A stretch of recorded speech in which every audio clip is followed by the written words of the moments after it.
ஓம் சைராம், ஜெய் சைராம். என் அன்பின் பிரியமே, உனது பாரத்தை சுமக்க எனது துவாரகாவில் நான் காத்து கொண்டு இருக்கிறேன். கலங்காதே என் தங்கமே, வாழ்க்கையில் துணிந்து போராடு. எந்த சூழ்நிலையிலும் யாரையும் வெறுத்து ஒதுக்க நினைக்காதே. கடும் சொற்களால் பேச நினைக்காதே. உனது பாரத்தை முழுவதுமாக என் மீது நம்பிக்கை வைத்து செலுத்து. நான் தயாராக இருக்கும்போது நீ எதற்காக கவலைப்படுகிறாய்?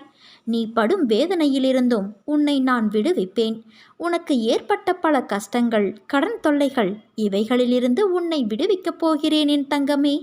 இதுவரை நீ நேர்முகமாகவும் மறைமுகமாகவும் நீ பட்டதெல்லாம் போதும்.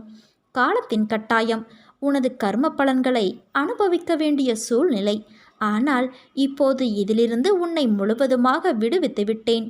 மகிழ்ச்சியாக இரு என் தங்கமே. வாழ்க்கையில் ஏற்றம் பெறுவாய். அனைத்திலும் வெற்றி பெறுவாய். நான் உன்னோடு இருக்கும்போது வீணாக அழாதே. அழுதது போதும். எவரெவர் தூற்றினாரோ அவர் உன்னை பார்த்து பொறாமை கொள்ளும் காலம் வரப்போகிறது. நல்லதை மட்டும் நினை, நல்லதை மட்டும் பேசு. முடிந்தவரை உதவி செய். உன்னை உன் சாய் தேவா நான் கைவிட மாட்டேன். உன்னை தாக்க யார் நினைத்தாலும் அவை அனைத்தும் என்னை வந்து சேரும். வேண்டிய அனைத்தையும் இறைவன் மனிதனுக்கு தந்துவிட்டால் மனிதன் வேண்டுதலை மட்டுமே வேலையாக கொண்டிருப்பான். வாழ்வில் நடக்கும் ஒவ்வொன்றுக்கும் ஒரு அர்த்தம் உண்டு. அந்த அர்த்தத்தில் ஆண்டவனின் அருள் உண்டு. எல்லாம் முடிந்துவிட்டது என சில நிகழ்வுகளுக்காக வருந்தாதே. மனிதர்களை தாண்டி பல முடிவுகள் இறைவன் கைகளில் மட்டுமே உள்ளது. இறைவன் உனக்கு கொடுப்பதை எவராலும் தடுக்க முடியாது. உனக்கானதை உரிய காலத்தில் உன்னிடம் கொண்டு வந்து சேர்ப்பார். நீ என்றும் இறைவனோடு ஒன்று இரு. நமது வாழ்க்கை அழகானது, ஆனால் போராட்டங்கள் நிறைந்தது. போராட்டங்கள் எதுவும் நிரந்தரமும் இல்லை. போராட்டங்கள் மட்டுமே வாழ்க்கையும் இல்லை. நமது கடினமான சூழ்நிலைகள் நிரந்தரமில்லை. தோல்வியும் நிரந்தரமில்லை. அவமானங்கள் எதுவும் நிரந்தரமில்லை. கஷ்டங்களும் கவலைகளும் நிரந்தரமில்லை. இவை அனைத்துமே மாறக்கூடியவை. அனைத்திற்கும் தீர்வு உண்டு.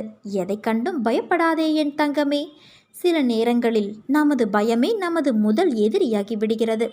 இறைவனை முழுமையாக நம்புபவர்கள் எதற்கும் பயப்பட தேவையில்லை, கவலைப்படவும் தேவையில்லை.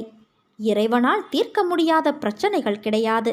நிறைவேற்ற முடியாத பிரார்த்தனைகள் கிடையாது. மாற்ற முடியாத சூழ்நிலைகளும் கிடையாது. நீ நம்பிக்கையோடு இரு. எனது அற்புதங்கள் நிகழ்ந்து கொண்டே இருக்கும். எனது லீலைகளை ஆனந்தமாக பார்த்து கொண்டு உட்கருத்தை கிரகிக்கும் விதத்தில் மனதை என்னிடம் திருப்பு. என் உதவி உனக்கு எப்போதும் கிடைக்கும். நான் செய்யும் உதவி அற்புதங்களாக வெளிப்பட்டு கொண்டே இருக்கும். எனது லீலைகள் தென்பட்டு கொண்டு இருந்தாலும் சிறிதும் விளங்காது. சிருஷ்டி தெளிவாக தென்பட்டு கொண்டு இருந்தாலும் எப்படி உண்டாக்கினார் என்பது மாத்திரம் விளங்காது.